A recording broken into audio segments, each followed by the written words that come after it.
Hello, my name is Benjamin Hart. I'm an American attorney and the managing director of Integrity Legal here in Bangkok, Thailand.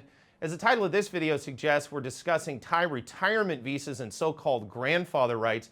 I've done a number of videos on the topic of grandfathering with regard to the retirement visa.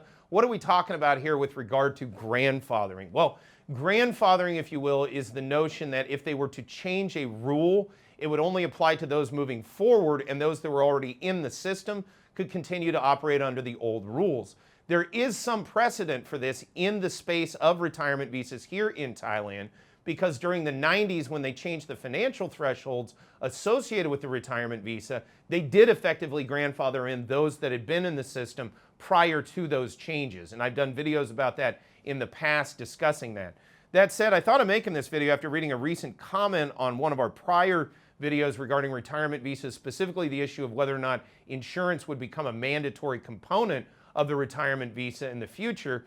Quoting directly, if they brought in compulsory insurance for retirement, then there would need to be grandfather rights, otherwise there would be a massive exodus, which means a loss to Thailand. Well, first of all, I think if they did something like that, they would be aware of the possible ramifications.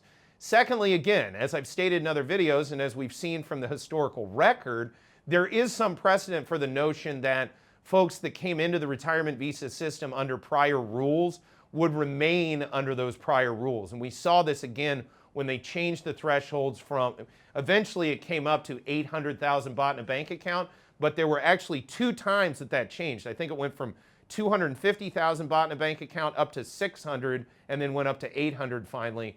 But they grandfathered in the people that came in under those prior two rounds. So if you came in, had a retirement visa, and were maintaining 250,000 baht in a bank account, when the later changes came, you were still allowed to maintain that.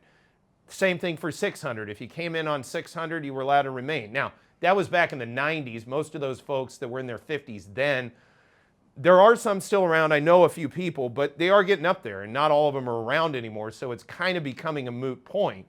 But it remains to be seen if they change the insurance components associated with the Thai retirement visa, how they would deal with that. But one way they could deal with it is grandfathering. I suspect it's not outside the realm of possibility that that would in fact occur, again, because we've seen in the past there is historical precedent to do that.